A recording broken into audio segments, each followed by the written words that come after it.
नमस्ते, Vande Mataram. Revolution India channel नए भारत की आवाज़ पर आप सबका हार्दिक स्वागत, अभिनंदन। दर्शकों, जैसे कि हर बार मैं एक वायदा करता हूँ, किसी न किसी खास शख्स से मुलाकात कराऊंगा और आज के हमारे खास मेहमान डॉक्टर सुभाष चंद्र प्राकृतिक खेती के विशेषज्ञ हैं। डॉक्टर साहब, आपका रिवॉल्यूशन इंडिया चैनल पर हार्दिक स्वागत, अभिनंदन। धन्यवाद जी। आपके इस चैनल पे जो है सभी दर्शकों को मेरा नमस्कार। डॉक्टर साहब, जिस प्रकार से हीट वेव अब तक के पुराने सालों का इतिहास उठाकर देखें तो इस बार का टेम्परेचर अन्य पिछले अनेकों वर्षों के मुकाबले बहुत ज़्यादा रहा है। क्या महसूस करते हैं बतौर कृषि विशेषज्ञ इस हीट वेव का? आम जनमानस तो पीड़ित है, इससे प्रभावित है। क्या फसलों पर कितना इसका प्रभाव पड़ रहा है और किन किन फसलों का इससे नुकसान देखा जा रहा है? जी डॉक्टर साहब। देखिए, हम जो जिस प्रकार से हमारे जो खेती के तौर तरीके आज के समय में हुए, हमने एक तरह से प्रकृति के साथ छेड़खानी की और उसी के कारण हम देख रहे हैं कि भी प्रकृति में जो है मौसम में बदलाव, हर मौसम में हम बदलाव देख रहे हैं। क्लाइमेट चेंज की जो बात कर रहे हैं, अब की बार यदि आपने देखा तो सर्दी भी जो है काफ़ी लंबे टाइम तक जो है धूप नहीं दिखाई दी, तो उसका भी असर आपने बहुत सारे पेड़ पौधों पे, विशेष तौर से नीम के पेड़ यदि आपने देखे हो तो आप सूख गए काफ़ी ज़्यादा। और अब गर्मी की बात करें तो हरियाणा में जो है आप देख लो, कई ज़िले हैं जो 50 डिग्री को जो है टेम्परेचर जो क्रॉस कर गया। तो इतना हाई टेम्परेचर जो है जन मानस के लिए, जनजीवन को तो जो है प्रभावित करता ही करता है। हमारी जो खेती बाड़ी के ऊपर भी, हमारी फसलों के ऊपर भी इसका जो है प्रभाव आता है। जी डॉक्टर साहब। आप देखोगे कि भी बहुत सारी फसलें हैं, विशेष तौर से मैं यदि सब्जियों की बात करूं तो जी डॉक्टर साहब, सब्जियां, मोस्टली सब्जियां जो है झुलस गई। इवन जो है हर रोज़ किसान जो है एक दिन छोड़ के या हर रोज़ जो है पानी लगा रहे हैं और उसके बावजूद भी जो है सब्जियां जो है झुलसी हुई मिलेंगी आपको खेतों में जाओगे तो। और न केवल सब्जियां झुलस रही हैं, वहाँ पे जो है सब्जियों में पोलिनेशन, जो परागकण की जो क्रिया है वो भी प्रभावित हो रही है, जिसकी वजह से फ्रूट सेट नहीं हो रहा। ख़ास तौर से अब देखो आप घिया पे, तोरी पे आजकल जो है बहुत सारे फूल जो ज़्यादा सूखे हुए दिखाई दे रहे हैं आप जी। तो नहीं तो जो है वो पोलिनेशन प्रॉपर हो रहा है। वैसे भी जो टेम्परेचर आके आए होते हैं, विशेष तौर से सर्दियों पर बहुत ज़्यादा प्रभाव पड़ रहा है जी। डॉक्टर साहब, आपने प्रभाव की बातें की, विशेष तौर पर सब्जियों पर आपने प्रभाव बताया। अन्य और किसान भाइयों की अन्य जो फसलें हैं जिन पर नुकसान की संभावना व्यक्त की जा रही है विशेषज्ञों द्वारा, वो कौन कौन सी फसलें हैं और क्या उपाय कर सकता है किसान भाई इस तपती गर्मी और इस झुलसती फसलों को बचाने के लिए? जी डॉक्टर साहब। देखिए, हमारे यहाँ की जैसे धान की फसल की बात करें, अब धान हमारी मुख्य फसल है। इस टाइम पे हमारे जो है किसानों ने पनीरी जो है अपने खेतों में बोई हुई है।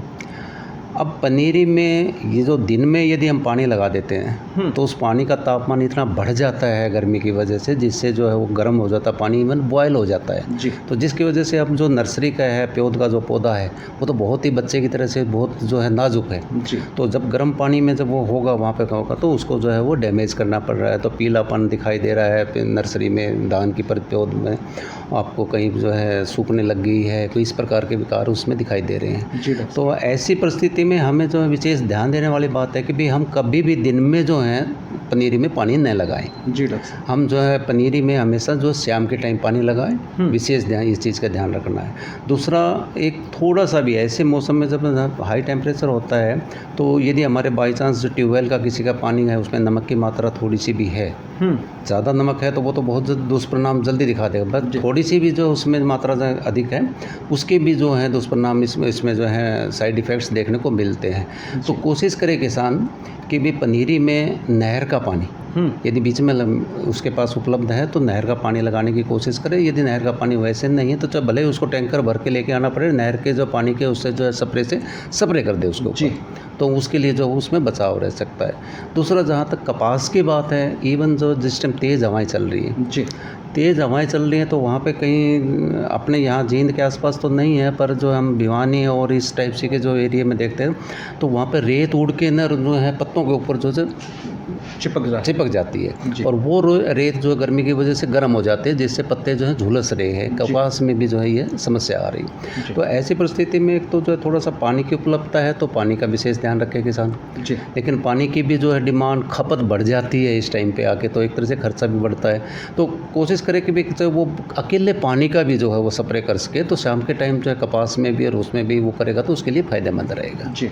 डॉक्टर साहब, आप प्राकृतिक खेती के विशेषज्ञ हैं। आप अलग अलग तरीक़ों से प्राकृतिक खेती करना सिखाते हैं। क्या प्राकृतिक खेती करने के उपायों का भी हम यहाँ उपयोग करके इस हीट वेव से किसान भाई अपनी फसलों को बचा सकता है? जी, जी, बिल्कुल बचा सकता है। देखिए, प्राकृतिक खेती में एक तकनीक है आच्छादन, जिसको मल्चिंग बोलते हैं। जी। उसमें क्या होता है कि भाई हम फसल अवशेषों से, जैसे पराली है हमारे पास, सरसों का तूड़ा है या कोई घास फूस सूखा हुआ है, उसको हम जो है अपनी फसलों के बीच में, लाइनों के बीच में, पौधों के बीच में जो है ज़मीन के ऊपर उसको बिछा देते हैं, मतलब ज़मीन को ढक देते हैं उससे। जी डॉक्टर साहब। उस ढकने से क्या होगा, एक तो खरपतवार नियंत्रण तो होता ही होता है, दूसरा उसमें से पानी का वाष्पीकरण नहीं होता, पानी उड़ता नहीं। जी। तो उसमें नमी बनी रहती है। जी। तो नमी बनी रहेगी तो पानी की आवश्यकता कम पड़ेगी, पानी का जो एक तो खर्चा बढ़ जाएगा। जी। दूसरा, उस नमी से जो है, जो उसमें सूक्ष्म जीव हैं ज़मीन के अंदर, वो सुरक्षित रहेंगे, वरना तो वो भी जो है इस गर्मी के अंदर जो है वो भी बेचारे मर रहे हैं। जी। तो वो पानी हमने ढक दिया उससे, तो वहाँ का ऑटोमेटिकली उसमें नमी रहेगी। और दूसरा, उसका फिर जो लोकल क्लाइमेट बन जाता है, उसमें जो है बाहर वाले टेम्परेचर से 1-2 डिग्री वैसे ही कम रहता है। जी। तो रूट जोन है हमारे जो पौधों का, वहाँ पे टेम्परेचर जो है कंट्रोल में रहता है, तो फसल पे जो नुकसान नहीं आता। जी। तो प्राकृतिक खेती की जो आच्छादन की तकनीक है, ये हमारे जल बचाव और जो खरपतवार नियंत्रण का तो था, ये इसमें जो गर्म हीट वेव से भी जो है बचाने में पूरी कारगर सिद्ध हो रही है। जी। डॉक्टर साहब, हमने सुना था खेती में नुकसान के भरपाई के लिए सरकारों की अनेकों स्कीमें रहती हैं। वो अधिक बारिश की स्थिति में भी होती है, ओलावृष्टि की स्थिति में भी होती है।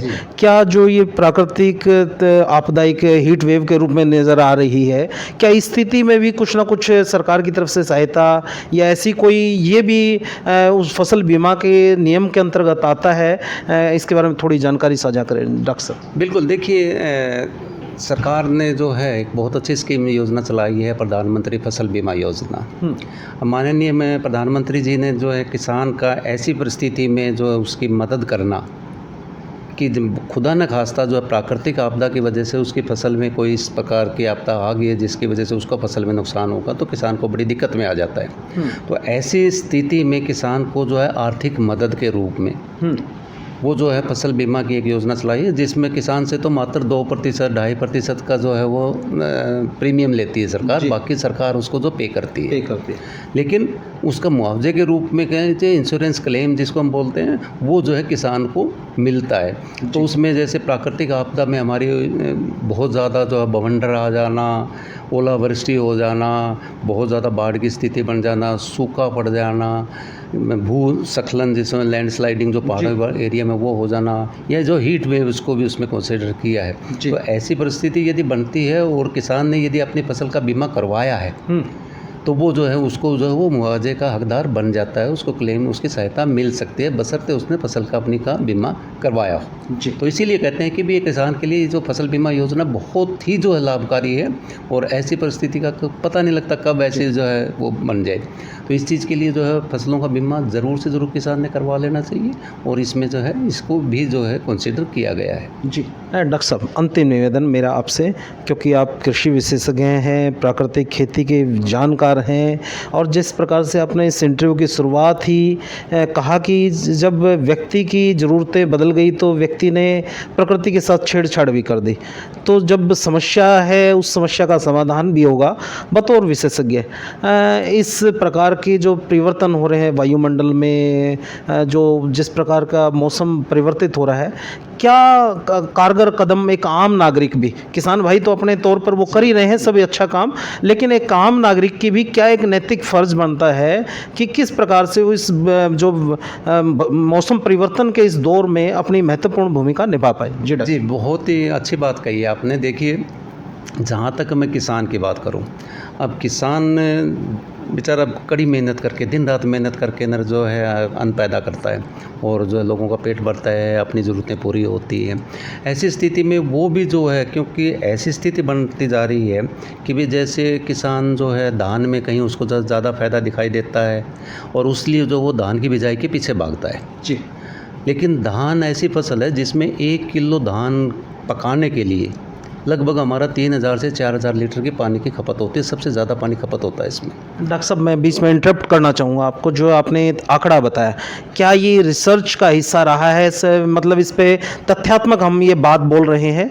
बिल्कुल, ये जो है वैज्ञानिकों के द्वारा कैलकुलेशन की गई है। जी डॉक्टर साहब। तो हमारे जो है वो ये जो एवरेज निकाली गई है, ये जो वैसे तो परिस्थिति के अनुसार थोड़ा सा डिपेंड करता है, बट ये ऑन एन एवरेज जो है हमारे वैज्ञानिकों के द्वारा ही निकाली गई है कि भी हमारे 1 किलो अनाज में शुरू से लेकर आखिर तक जब फसल पकती है तो उसमें लगभग इतना पानी खपत होता है। जी डॉक्टर साहब। तो ऐसी जो है ज़्यादा पानी की जो ज़रूरत वाली फसलें हैं, उसके बजाय दूसरे विकल्प में जो फसलें बिजाई करें, वो दलहन फसलें हैं या जो आजकल मिलेट्स का जो बाजरा है और जो है इस टाइप की फसलें उनकी बिजाई करें, ताकि एक तो पानी की खपत कम हो।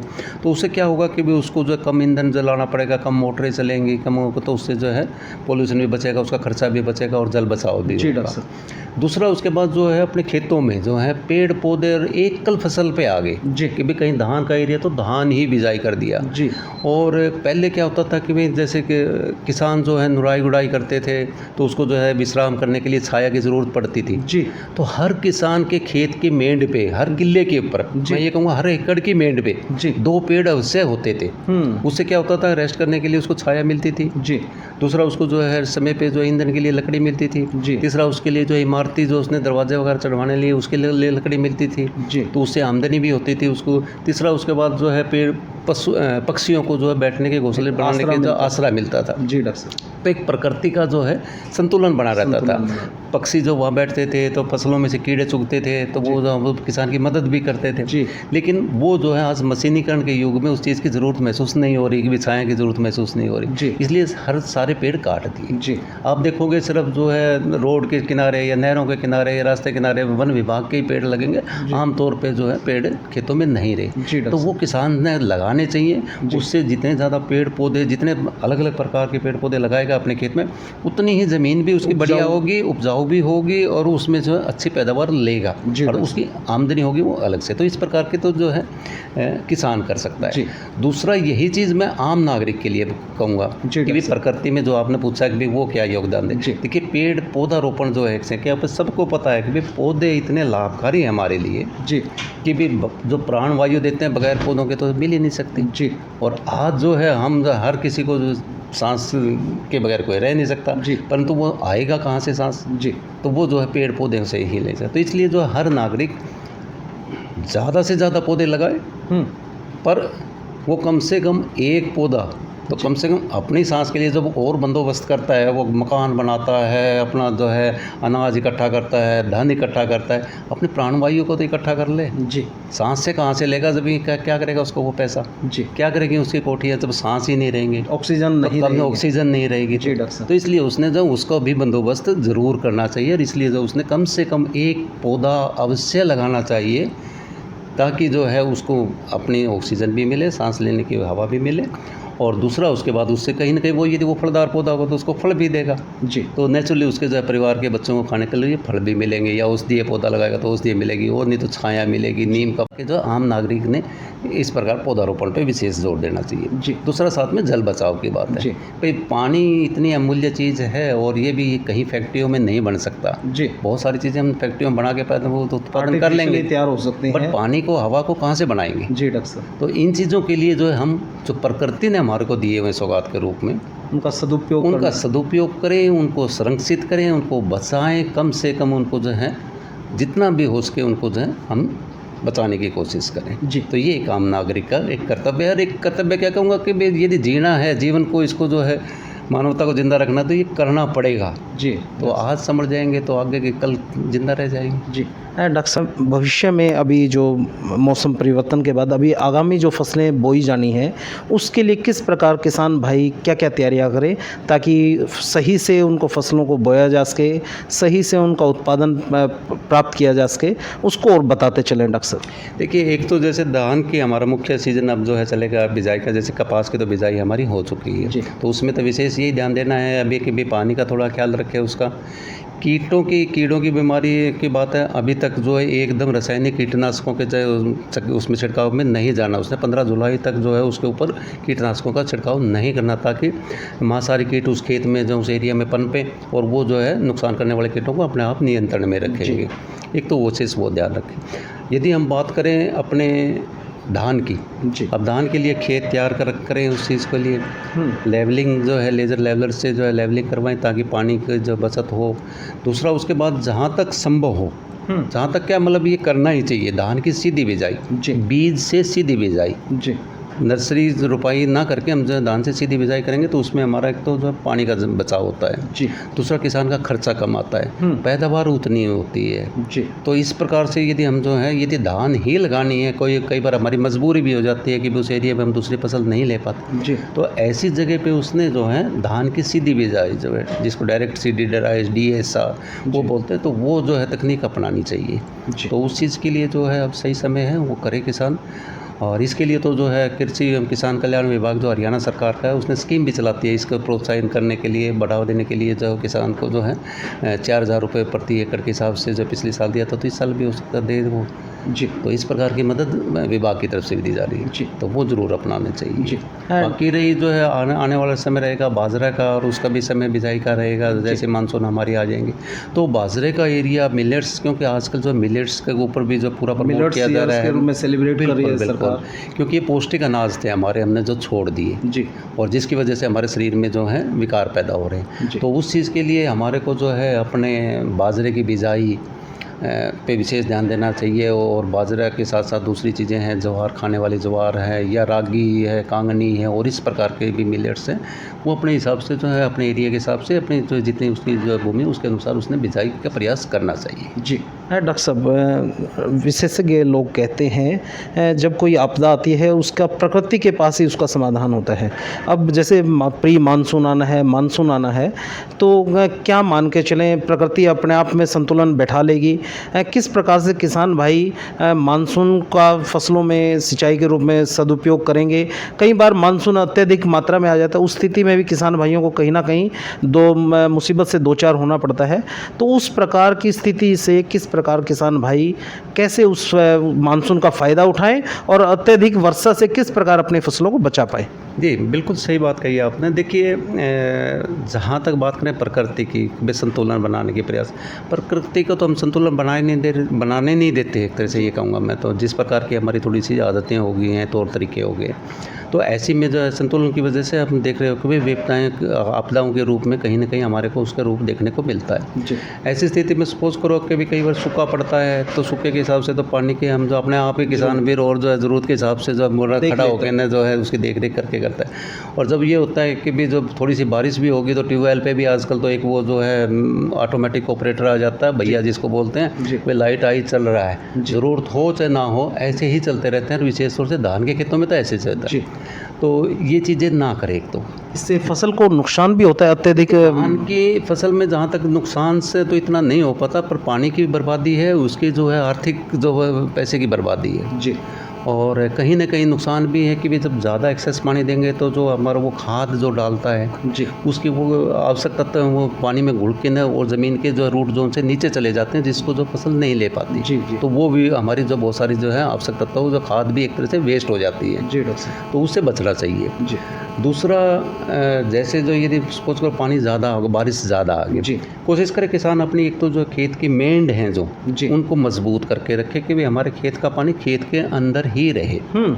बाहर वेस्ट ना जाए। जी डॉक्टर साहब। दूसरा उसके बाद जो है हमारे पास ज़्यादा एरिया है, लो लेंग है, तो कहीं ना कहीं हमारे जो है पोंड बन सकता है। तो जी, यदि जी, खेत जी, के एरिया में छोटा सा हम जो है तालाब के रूप में जो पोंड बना लें पानी को और संरक्षित उसमें किया जा संरक्षित कर लें, उसमें इकट्ठा कर लें और फिर जब जब बरसात जाने के बाद उस पानी को हम प्रयोग करें। जी डॉक्टर तीसरा, यदि हमारे पास वो नहीं भी बना सकते तो एक चीज़ अब से कर लेनी चाहिए, बोर होते हैं जो जी। पहले जो ट्यूबवेल वाले पत्ता वाले जिसको बोलते थे, वो तो अब उसका पत्ता खोल दो तो वो पानी सारा अंदर नहीं उतर जाता था। जी। तो या कोई बोर वेस्ट पड़ा है तो उसको उस टाइप में यूज़ कर लेना जी। चाहिए। रिचार्जिंग जिसको बोलते हैं, जितना भी एक्सेस फालतू पानी बरसात का है वो सारा नीचे हमारे भूजल के अंदर जो है मिला देना चाहिए, जी नीचे तो चौवे में उतार देना चाहिए। जी। एक तो हमारी जो फसलें बच जाएंगी, बाढ़ की स्थिति नहीं बनेगी। जी जी दूसरा उसके बाद जो हमारा जो नीचे जो भंडारण है भूजल का जो है वो बढ़ जाएगा। जी डॉक्टर साहब। तीसरा, कई जगह देखते हैं भूजल की क्वालिटी जो है ख़राब होती है, जी नमकीन होता है या कोई और उसमें जो है नॉर्मलिटी हो जाती है। तो ऐसी स्थिति में जब वर्षा का पानी उसमें मिल जाता है तो वो पानी को उसको सुधार देता है। जी जी जी तो बाद में जब किसान उसको ट्यूबवेल से उस पानी को प्रयोग करता है तो वो उसकी फसल में फायदेमंद फ़ायदेमंद साबित होता है, ये यूज़फुल हो जाता है। जी डॉक्टर तो पानी का भी सुधार होगा, पानी का भंडारण भी उसने नीचे एक तरह से स्टोर कर लिया जी। और अपना जो है फसलों को बाढ़ की परिस्थिति बनने से बचा लिया। जी डॉक्टर तो इस प्रकार का विशेष यदि वो ऐसी कोई समस्या बनती है तो ध्यान रखें। जी डॉक्टर साहब, आपने अपना कीमती समय दिया, उसके लिए आपके हृदय से बहुत बहुत आभार। मैं दर्शकों को इसी सोच और इसी विचार के साथ छोड़े चलता हूँ। निश्चित तौर पर सरकार को भी एक विशेष मुहिम चलाकर इस प्रकार की जो पर्यावरण असंतुलन जो चल रहा है, जिसकी वजह से आम जनमानस को भी खामियाजा भुगतना पड़ रहा है, हर जगह ग्रीन बेल्ट की एक प्रावधान किया जाना अति आवश्यक है ताकि अधिक से अधिक पेड़ पौधे लगाए जा सके और पर्यावरण को संतुलन करने में हर आम नागरिक अपनी महत्वपूर्ण भूमिका निभा सके। निश्चित तौर पर प्रत्येक नागरिक और हर सरकार का एक नैतिक फर्ज है इस विषय पर भी गंभीरता से विचार किया जाना चाहिए। फिर किसी अन्य दिन किसी खास शख्स से मुलाकात कराएंगे। देखते रहिए रिवॉल्यूशन इंडिया। जय हिंद, जय भारत, वंदे मातरम।